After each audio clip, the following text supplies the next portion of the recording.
Chapitre 5.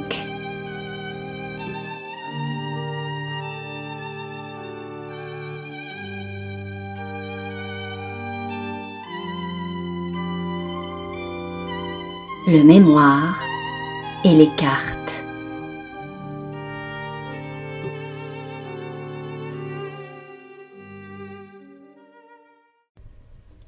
Fabio se sentait tourmenté depuis le matin, taraudé par une tâche à accomplir qu'il ne parvenait pas à se rappeler. Cette sensation désagréable l'avait accompagné dans toutes ses démarches qui avaient été nombreuses. Il avait fallu reprendre en main les comptes du palazzo, faire l'inventaire des coffres, estimer le nombre des créanciers. Le questore était un vieillard débile qui se contentait depuis des années d'ouvrir les vannes pour verser les sommes demandées par tout un chacun, sans jamais rien écrire ni jamais rien compter. L'hémorragie financière que cette incurie avait entraînée était massive. Fabio en avait presque mal lorsqu'il essayait de la chiffrer. Fort heureusement, la situation n'avait pas atteint un point de non-retour. La manne d'argent amenée par Gaspare n'était pas encore épuisée, et il était temps encore de mettre de l'argent de côté et de fermer les vannes. Et puis, il avait continué à mener son enquête sur les derniers jours de Ridolfo. Et à travers les paroles confuses de la jeune Graziella, qui avait été la petite main de ses parents, il avait cru comprendre que les appartements parentaux communiquaient entre eux, ce qu'il ignorait jusqu'alors. Usant de son autorité princière, il avait demandé à pénétrer dans les appartements de la reine et n'avait rien trouvé. Il faudrait donc aller chercher cette enfant stupide et la mettre en demeure de prouver ses dires.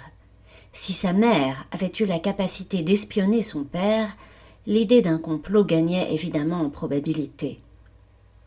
Il fut dérangé dans ses réflexions par le vacarme de ses trois enfants qui se poursuivaient dans les appartements sans aucun égard pour les petites mains censées les surveiller.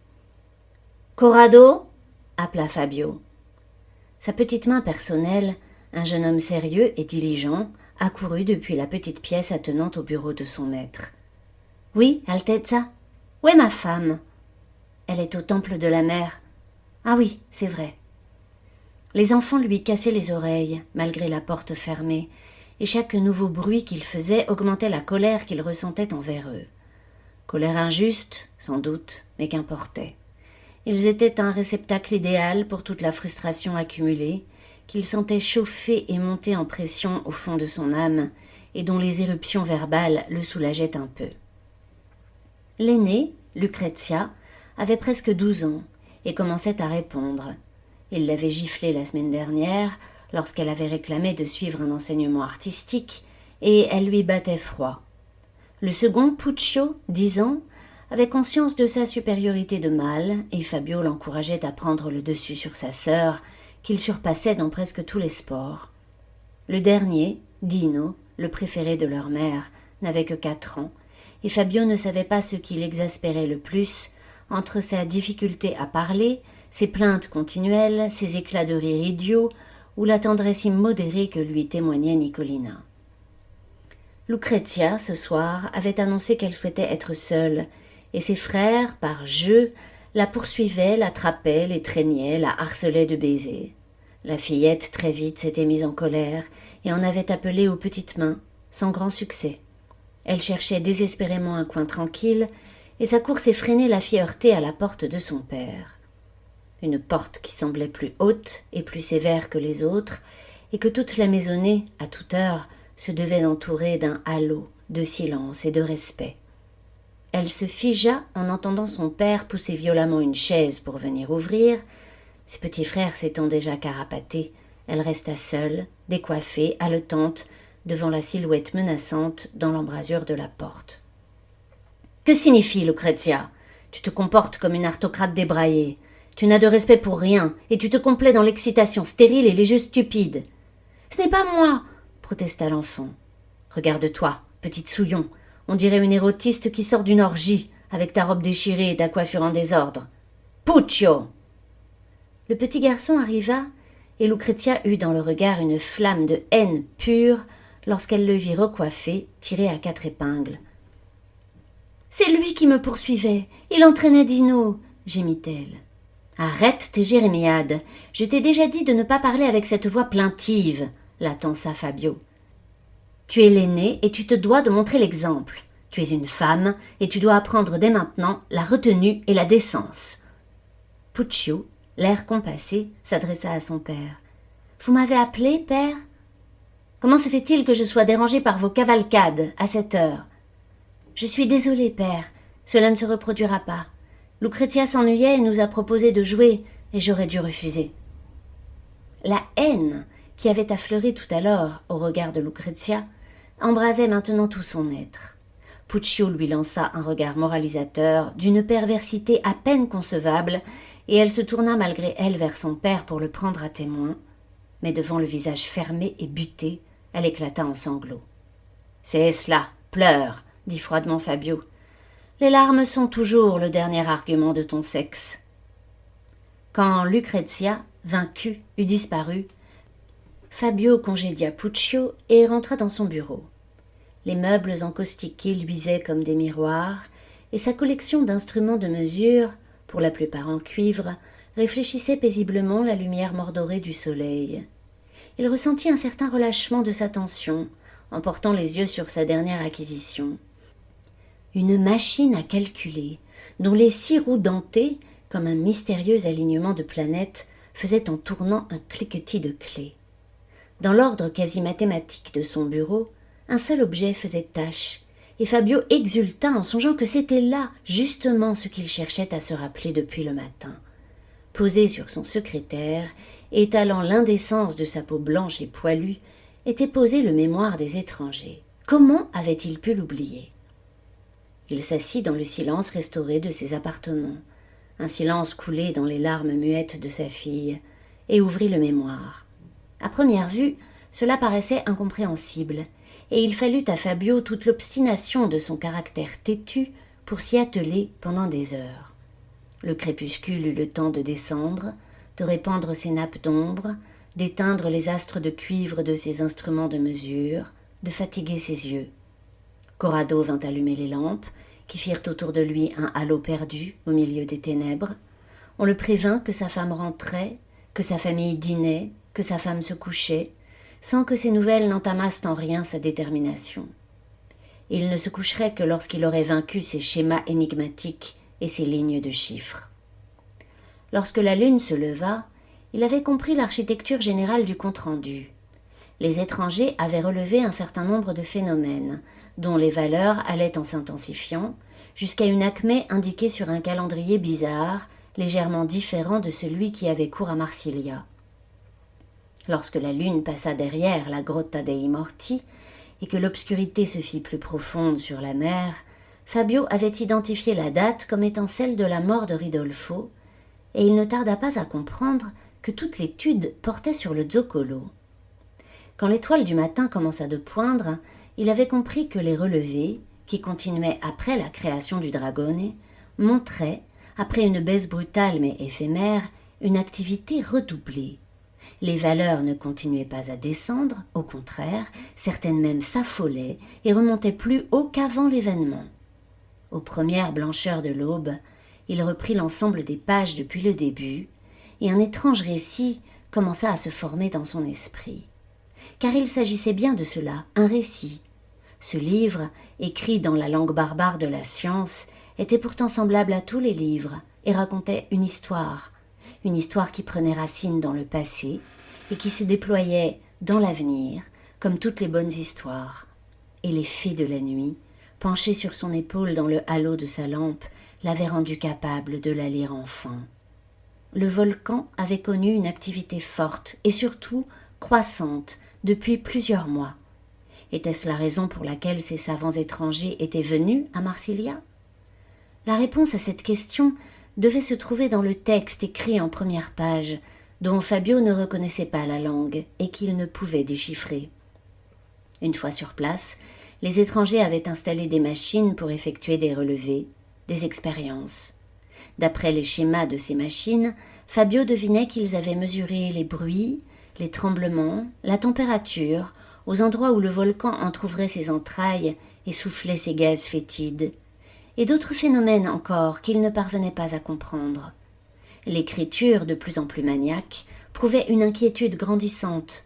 Les relevés qui correspondaient au jour du grand craquement étaient écrits à l'encre rouge. Ils avaient alors espéré sans doute que les phénomènes s'arrêteraient là. Ils les avaient surveillés, avec patience, pendant plusieurs jours, jusqu'aux funérailles de Ridolfo. Et, dès le 2e jour, dans la nuit, les valeurs avaient recommencé à monter, inexorablement, erratiques, faisant des bonds encore plus imprévisibles qu'auparavant. Une énergie déréglée continuait à travailler la montagne de feu. Ce qui était arrivé arriverait à nouveau. Le Dragone n'était pas la fin, c'était un début. Lorsqu'ils l'avaient compris, ils avaient décidé de quitter l'île, non sans avoir essayé de donner à ses habitants les douloureuses lumières de leur travail. Les dernières pages étaient, indubitablement, des cartes de Marsilia, maladroites, mais parfaitement reconnaissables. Fabio pensa qu'elles avaient dû être copiées à main levée sur des cartes de navigation. Sur ces cartes avaient été indiqués le palazzo et le port, mais aussi les villas qui parsemaient le zoccolo, les zones agricoles, les bois, les chantiers navals. Sur chaque carte, une zone était hachurée. Un cône allait s'élargissant à partir du volcan, suivant un vecteur variable. Ce souffle brûlant, la main fébrile, inattentive à l'esthétique, mais terriblement précise, terriblement vraie, le matérialisait à l'encre rouge. Sur toutes les cartes, les contreforts directs du volcan étaient dévastés. La Villa Ridolfina et surtout la Villa Lorenziana, toutes les villas de la Via Serpentina disparaissaient sous les rayures sinistres. Dans la plupart des cartes, les hachures recouvraient la plaine jusqu'au chantier naval, sans dépasser la Grotta dei Morti. Dans la plupart des cartes, sauf une, le palazzo était épargné. Fabio resta songeur, au balcon de son bureau. Les brumes du matin, vaporeuses, grises et roses, faisaient monter de la mer une odeur de nuit salée.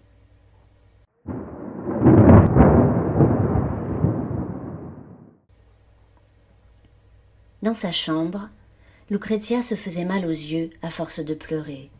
Les sanglots qui la défiguraient lui faisaient claquer la mâchoire. Elle essayait de prier la mère, mais sa petite tête accablée, échauffée et fondue par les larmes, ne parvenait à former aucun discours cohérent. Elle ne savait qu'une chose, elle détestait les hommes, tous, sauf Dino. Puccio était moralement plus dépravé encore que son père. C'était pourtant à ce dernier qu'elle vouait la haine la plus farouche, parce qu'il la réduisait toujours à l'impuissance. Au début de cette année, il avait exigé d'elle qu'elle se séparât de toutes ses poupées. La semaine dernière, lorsqu'elle avait rencontré sa tante Gemma, qui lui avait proposé de s'inscrire à des cours de haute couture ou de musique, et qu'elle en avait proposé l'idée à table, son père l'avait giflée. Elle se souvenait encore du regard triomphant de Puccio, qui jouissait littéralement de chacune de ses humiliations. Quant à aujourd'hui, elle ne pouvait y repenser sans que ses yeux asséchés comme des lacs anciens, ses yeux désertiques, ne s'exorbitent en larmes de feu. Un jour peut-être, elle serait régente et elle mettrait tous les hommes en prison, sauf Dino.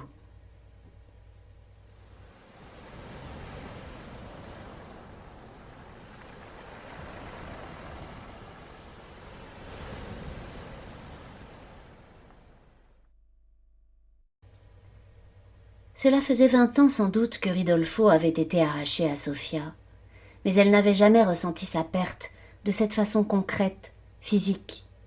L'absence de Ridolfo s'était matérialisée à sa mort, était devenue comme le centre de gravité invisible du monde, et il n'était pas de vent, de bruit, de chants d'oiseaux, d'averses, qui ne se répandit dans sa direction.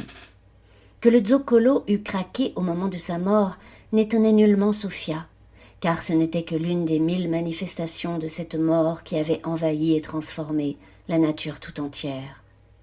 Elle se dirigeait, comme chaque matin, à l'aube, vers la Grotta dei Morti. Il lui semblait qu'en cette extrémité de la terre, où le corps déchiré et chéri de Ridolfo avait laissé ses dernières traces, pesé de son dernier poids, une fissure entre ce monde et celui d'après s'était ouverte. À travers les anfractuosités de la roche, dans les échos profonds qui lui parvenaient, il lui semblait parfois deviner cet autre monde, le toucher presque, en sentir le parfum lourd, humide et caverneux. Alors elle s'agenouillait, et murmurait des tirades de théâtre que personne n'entendait et dont les ondes timides, fragiles, se frayaient un passage jusque dans l'abysso. Ridolfo lui répondait. Il n'y avait pas de souffle de brise, pas de bruit de vagues, pas de giclée d'embrun, pas de rayons de lumière, pas de fleurs surgies au long du chemin qui ne lui fût envoyée par lui. Il l'enveloppait de son immense présence, si royale maintenant qu'elle commandait aux 4 éléments. Il était dans la flamme, dans la mer, dans le roc et dans le vent. Il était dans la lumière, et elle l'entendait distinctement appeler Marsilia à lui. On pouvait la voir sur les chemins ou au bord de la mer, avec un sourire étrange sur les lèvres. Elle parlait seule, éclatait parfois de rire, esquissait quelques gracieux pas de danse, prononçait d'absurdes remerciements en ramassant une pierre colorée ou une rose sauvage dont elle froissait les pétales à force d'en humer compulsivement le parfum. Elle avait rejeté le noir et ne se vêtait plus que de tissus soyeux et colorés. De loin, on eût pu la prendre pour une jeune fiancée ou pour une apparition revenue du temps jadis. Ces longues stations sous l'effigie de Ridolfo, devant laquelle elle se prosternait souvent pendant des heures, mettaient les autres visiteurs mal à l'aise. Puis, poursuivant son dialogue mystérieux avec le monde, ignorant la faim et la soif, elle poussait souvent jusqu'au volcan. Le dragone, qu'elle regardait d'en bas, lui apparaissait comme une oriflamme et gonflait son cœur de fierté et d'amour. Elle avait découvert une pente au bord de la Via Serpentina où le volcan entr'ouvrait ses flancs. Des fumerolles, des vapeurs de soufre, des borborigmes éclataient de loin en loin comme des bulles, et elle guettait amoureusement leur apparition. Il lui semblait se coucher sur le ventre de son amant et prêter l'oreille à travers la peau à un monde organique secret dont les viscosités ne la répugnaient pas. Elle restait là, longtemps, et revenait au quartier dell'Arte, épuisée et crottée, ses soieries déchirées, des fleurs cassées ou déjà fanées, mal attachées à ses cheveux en désordre.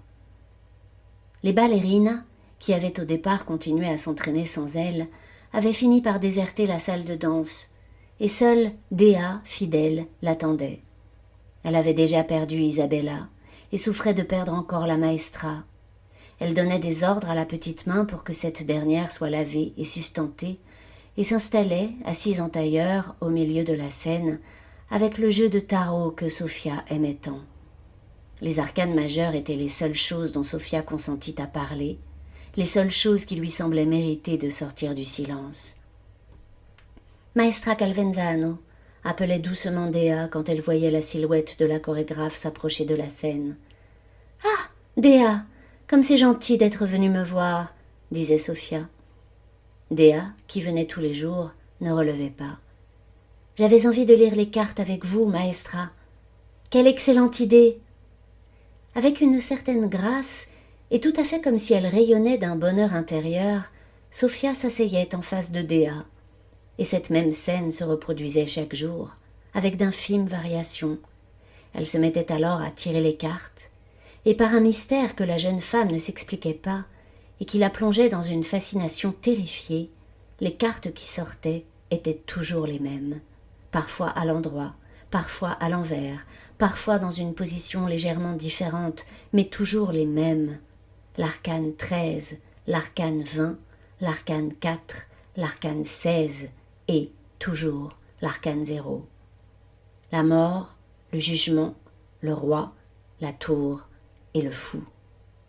Chaque jour, Sophia Calvenzano proposait une interprétation légèrement différente. Tantôt il lui semblait clair que les cartes parlaient de la folie et de la mort du roi, et annonçaient que le verdict rendu par la justice viendrait détruire le règne des Albarreño. Tantôt elle pensait que les cartes signifiaient qu'un accident terrible et mérité provoquerait la mort de ceux qui se précipitaient les yeux bandés vers l'abîme.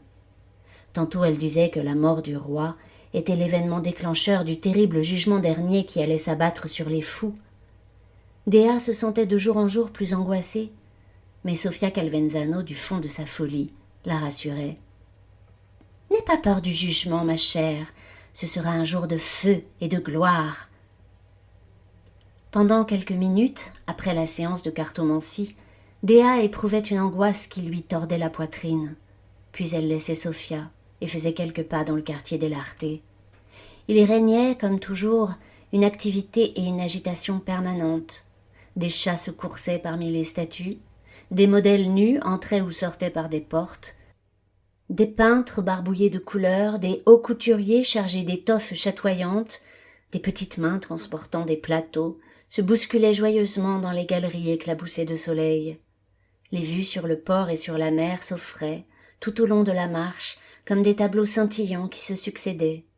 Des parfums délicieux de beignets et de rôtis flottaient par les fenêtres ouvertes, des airs de musique éclataient dans l'air léger comme des rires mélodieux, et Dea, insensiblement, se laissait regagner par l'euphorie de la jeunesse et de l'art.